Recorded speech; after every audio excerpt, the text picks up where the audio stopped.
మీ ఇంట్లో ఎవరైనా 70+ ఏజ్ దాటిన తాతయ్య, నాయనమ్మ, అమ్మమ్మ ఎవరైనా ఉండుంటే వాళ్ళ దగ్గర ఇప్పటికీ పూర్వీకుల ఆస్తులు ఉండి ఉంటే మీరు చాలా జాగ్రత్తగా ఉండాలి. 70+ ఏజ్ ఉన్న తాతగారు, నాయనమ్మ గారు, అమ్మమ్మ గారి దగ్గర నుంచి పూర్వీకుల ఆస్తుల్ని చట్ట ప్రకారం రిజిస్ట్రేషన్ చేయించుకోవచ్చు ఇల్లీగల్గా. అది ఎలా చేయిస్తారంటే సేల్ డీడ్ ద్వారా చేయిస్తారు, గిఫ్ట్ డీడ్ ద్వారా చేయిస్తారు, హక్కు విడుదల పత్రాల ద్వారా చేయిస్తారు, పవర్ ఆఫ్ అటార్నీ వీటిని ఉపయోగించి మెయిన్గా పూర్వీకుల ఆస్తుల్ని కొట్టేస్తారు. వాళ్ళకు పుట్టిన కొడుకులు కూతుళ్ళలో కొంతమంది. ఇది మిగిలిన వాళ్ళు కూడా జాగ్రత్తగా తెలుసుకోవాల్సిన విషయం. మీకు ఇప్పుడు ఒక క్వశ్చన్ రావచ్చు, ఇది పూర్వీకుల ఆస్తులు కదా, అలాగా సేల్ డీడు, గిఫ్ట్ డీడు, హక్కు విడుదల, పవర్ ఆఫ్ అటార్నీ ఇలా రాయించుకుంటే ఆటోమేటిక్గా రిజిస్ట్రేషన్ చెల్లుబాటు అవుతుందా అని. ఇక్కడ గుర్తుంచుకోవాల్సిన విషయం, వాళ్ళు చెప్పే అలిగేషన్ ఏంటంటే, ఇక్కడ ఈ సినారియోలో ఫర్ ఎగ్జాంపుల్ మా నాన్నగారికి 5 పిల్లలండి, మా నాన్నగారికి పూర్వీకులు ఆస్తుంది. ఆ 5 పిల్లల్లో 3 ఆడపిల్లలు, 2 మగపిల్లలు. అలా మాకున్న 3 అక్క చెల్లెళ్ళకి మేము ఘనంగా పెళ్ళిళ్ళు చేశాము, బంగారం, వెండి, డబ్బు ఇవన్నీ ఇచ్చాము. ఆ టైంలో చాలా ఖర్చు అయింది. అలా అమ్మగా మిగిలిన ప్రాపర్టీసే ఇప్పుడు మా నాన్నగారికి ఉన్నాయి. సో చట్ట ప్రకారం మా అక్కలకి మేము ఎలా చేసామంటే ఆస్తులు ఇచ్చేసినట్టే లెక్క. మాకు కూడా కొంత భాగం నాకు మా తమ్ముడికి కూడా ఇచ్చేశారు. మిగిలిన పార్ట్ ఏదైతే ఉందో అది పూర్వీకుల ఆస్తి అయినప్పటికీ మా నాన్నగారికి అది స్వార్జితం కింద ఉంటుంది టెక్నికల్గా అంటారు. ఇలాగా యాక్చువల్గా ఎప్పుడైతే పూర్వీకుల ఆస్తిని ఒక తండ్రి తన పిల్లలకి సమానంగా పంచి తను కూడా ఒక వాటా తీసుకున్నాడు అనుకోండి, ఆ సినారియోలో ఏమవుతుందంటే ఆ ఒక్క వాటా కూడా తన స్వార్జితం కింద అవుతుంది. చట్టంలో ఇక్కడ ఒక చిన్న ట్విస్ట్ ఉంది, సో మెనీ సినారియోస్ ఉన్నాయి. ఈ ఒక్క లూప్ లైన్ ఉపయోగించి వాళ్ళు ఏం చేస్తారంటే, పూర్వీకుల ఆస్తి ఉన్నమాట నిజమే, కానీ మా అక్క చెల్లెళ్ళ పెళ్ళిళ్ళు మేము గ్రాండ్గా చేశాము, అప్పట్లో మాకు అఫిడవిట్ మీద కూడా ఒక దానిలో సంతకం పెట్టారు, కాబట్టి మా అన్నకి మా తమ్ముడికి కూడా ఇవ్వాల్సింది కొంచెం ఇచ్చారు. ఇప్పుడు ఏదైతే తన దగ్గర వాటా ఉందో అది పూర్తిగా అది స్వార్జితం కిందే వస్తుంది. కాబట్టి ఆయన దగ్గర నుంచి ఆయనకి డబ్బు అవసరం ఉంది, ఆరోగ్యపరంగా, సో మెనీ రీజన్స్. నేను ఒక ప్రాపర్టీని ఇంత డబ్బులు ఇచ్చి సేల్ డీడ్ ఇచ్చేసుకున్నాను. ఆయనకు ఒక ప్రాపర్టీ గిఫ్ట్ కింద వచ్చింది. ఆ గిఫ్ట్ కింద వచ్చిన దాన్ని నేను మళ్ళీ గిఫ్ట్ డీడ్ కింద రాయించుకున్నాను. గిఫ్ట్ డీడ్ అనేది చాలా స్ట్రాంగ్ ఉన్న వాటిల్లో.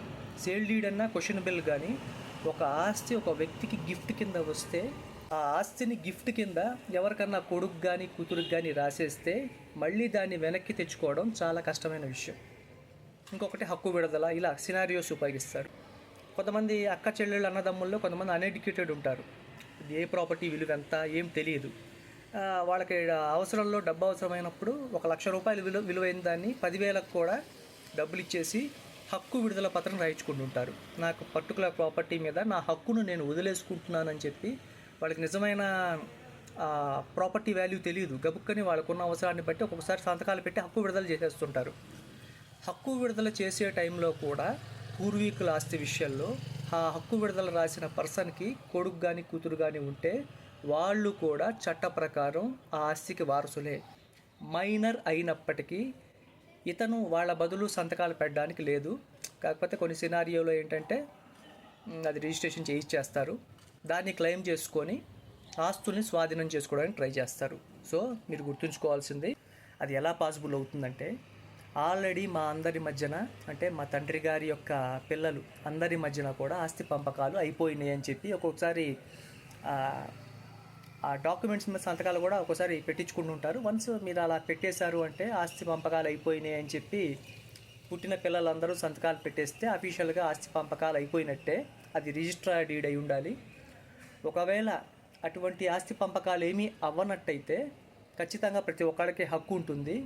ఒక ప్రాపర్టీని కొనుక్కున్నట్టు రాయించుకునేది సేల్ డీడ్. ఒకవేళ మీ నాన్నగారికి పూర్వీకుల నుంచి కూడా ఆయనకి గిఫ్ట్ కింద ఏదన్నా ప్రాపర్టీ వస్తే దాన్ని అతను గిఫ్ట్ డీడ్ రాసే అవకాశం ఉంది. అది లేటెస్ట్గా ఉన్నదాన్ని కన్సిడర్ చేస్తారు. ఫస్ట్ ఒక కొడుక్కి గిఫ్ట్ డీడ్ రాసి మళ్ళీ ఇంకొక కూతురికి గిఫ్ట్ డీడ్ రాస్తే ఎవరికైతే లేటెస్ట్గా గిఫ్ట్ డీడ్ రాశారో అది మాత్రమే కన్సిడర్ అవుతుంది. అతను తన జీవితకాలంలో ఎన్నిసార్లన్నా మార్చుకోవడానికి అవకాశం ఉంది. గిఫ్ట్ డీడ్ అనేది కొంచెం కాంప్లికేటెడ్, టఫ్ థింగ్. సేల్ డీడ్ని ఛాలెంజ్ చేయడం కంటే కూడా గిఫ్ట్ డీడ్ని ఛాలెంజ్ చేయడం కొంచెం కష్టం.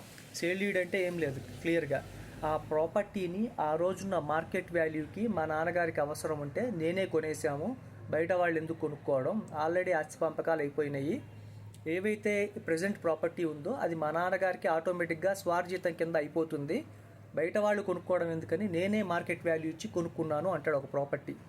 దాన్ని ఛాలెంజ్ చేయడం కొంచెం కష్టం అవుతుంది ఎప్పుడైతే అది స్వార్జితం అని చెప్పి క్లెయిమ్ చేశాడో. బట్ అదే గిఫ్ట్ డీడ్ అయితే దాన్ని ఛాలెంజ్ చేయడం ఓకే, ఛాలెంజ్ చేయొచ్చు మనం, కానీ గిఫ్ట్ డీడ్ని కష్టం. కోర్టు ఆటోమేటిక్గా ఎవరైతే పర్సన్ గిఫ్ట్ డీడ్ రాయించుకున్నాడో మ్యాక్సిమం అతనికే ఛాన్స్ ఇస్తుంది. ఇలా ఒక కోర్టు కేసు కూడా జరిగింది. గిఫ్ట్ డీడ్ అనేది అన్ని ప్రాపర్టీస్లో షేర్ ఇచ్చి ఒక గిఫ్ట్ డీడ్ మటుకు అతను రాయించుకున్నాడు కాబట్టి దాన్ని ఏం చేయకుండా అతనికే ఇచ్చేసింది కోర్టు. అఫ్కోర్స్ దాని మీద అప్పీల్కి వెళ్ళొచ్చు ఎవరన్నా కానీ. హక్కు విడుదలలు తెలుసు కదా, తెలుసో తెలియకో అక్క చెల్లెళ్ళకి కొంతమంది నాలెడ్జ్ ఉండొచ్చు, ఉండకపోవచ్చు. పుట్టిల్లంటే ఎక్కువ ప్రేమ ఉండడం వల్ల కూడా వాళ్ళు వెనక ముందు ఆలోచించకుండా కొంత అమౌంట్కి, మొత్తం వాళ్ళకి ఒక 10 లక్షలు ఇవ్వాల్సిన ప్రాపర్టీ ఉందనుకోండి, కొంచెం ఎమోషనల్ బ్లాక్మెయిల్ చేసి కూడా 1 లక్ష రూపాయలు చేతిలో పెట్టేసి ఇది పరిస్థితి, ఆల్రెడీ మీకు పెళ్లి బాగా చేశాం కదా, హక్కు విడుదల రాయమంటే రాసేస్తారు. కొంతమంది పాపం అలా తీసుకోకుండా కూడా రాసిన వాళ్ళు ఉంటారు. హక్కు విడుదల మీరు చేశారు అంటే హక్కు విడుదలకు సంబంధించిన డీడ్ మీరు రాశారు అంటే మీ హక్కును మీరు కోల్పోయినట్టే, అది గుర్తుపెట్టుకోండి. హక్కు విడుదల మీరు అఫీషియల్గా చేసేసారు అంటే ఇక మీకు ఆస్తి మీద పూర్తిగా హక్కు కోల్పోయినట్టే. అది ఎప్పుడు అంటే అఫీషియల్గా మీ తండ్రి గారికి వాళ్ళ పిల్లలకి మధ్య ఆస్తి పంపకాలు అఫీషియల్గా జరిగినప్పుడు మాత్రమే అది నిజంగా ఆస్తి పంపకాలు జరిగినట్టు, లేకపోతే అది అతని స్వార్జితం కింద రాదు. ఎప్పుడైతే ఆస్తి పంపకాలు క్లియర్ కట్గా జరిగిపోయి ఒక వాటాని మీ నాన్నగారు తన పేరు మీద ఉంచుకున్నాడో అప్పుడు మాత్రమే అది దాదాపు తన స్వార్జితంలాగా తయారవుతుంది. చట్ట ప్రకారం కూడా అతను ఏమన్నా చేసుకోవచ్చు దాని మీద. అది కొంచెం కాంప్లికేటెడ్ కేసు. అందుకే చెప్తున్నాను, పూర్వీకుల ఆస్తులు కూడా చట్ట ప్రకారం చట్టంలో ఉన్న లొసుగులు ఉపయోగించి sale deed, gift deed, power of attorney, హక్కు విడుదల, ఈ 4 ఉపయోగించేసి వాళ్ళు రిజిస్ట్రేషన్ చేయించుకుంటారు. 70+ ఏజ్ ఉండటం వల్ల కూడా వాళ్ళ సెక్యూరిటీని ఆలోచించి ఇంకా తప్పక కూడా కొన్ని స్టెప్స్ పెద్దవాళ్ళు తీసుకుంటుంటారు. కాబట్టి మీ ఇంట్లో 70+ ఏజ్ ఉన్న తాతయ్య, నాయనమ్మ, అమ్మమ్మ ఎవరైనా ఉంటే వాళ్ళ దగ్గర పూర్వీకుల ఆస్తులు ఉంటే మాత్రం అవి పూర్వీకుల ఆస్తులే కదా, ఏం కాదు అని మీరు అనుకోకండి. చట్టంలో ఉన్న లొసుగులు ఉపయోగించి ఇలా డీడ్స్ రాయించుకుంటారు. గిఫ్ట్ డీడ్ మటుకు చాలా డేంజరస్. ఉన్న వాటిల్లో డీడ్స్లో ఛాలెంజ్ చేయడానికి కొంచెం కాంప్లికేటెడ్గా ఉండేది గిఫ్ట్ డీడ్. సో ఎప్పటికప్పుడు పుట్టిన పిల్లల్ని నమ్మకుండా జాగ్రత్తగా మిగతా వాళ్ళు ఒక అండర్స్టాండింగ్కి వచ్చి మీరు జాగ్రత్తగా ముందే వీలునామా రాయించుకోండి. అందరూ కూర్చొని అన్నదమ్ములు అక్క చెల్లెలు ఒక చోట కూర్చొని టర్మ్స్ అండ్ కండిషన్స్ అని మాట్లాడుకొని ప్రశాంతంగా కొట్టుకోకుండా ఎవరికి న్యాయంగా ఎంత రావాలి ఏం రావాలనేది మీకు మీరు నిర్ణయించుకొని ప్రశాంతంగా కూర్చొని రిలేషన్షిప్స్ పోగొట్టుకోకుండా రాసుకోండి. సో పూర్వీకుల ఆస్తుల్లో కూడా మోసం చేస్తారు. ఆల్రెడీ ఆస్తి పంపకాలు అయిపోయినాయని చెప్తారు. అధికారికంగా అవన్నీ ఏమన్నా డీడ్ రాయించుకుంటే మటుకు నిజంగా ఆస్తి పంపకాలు అయిపోయినట్టే లెక్క.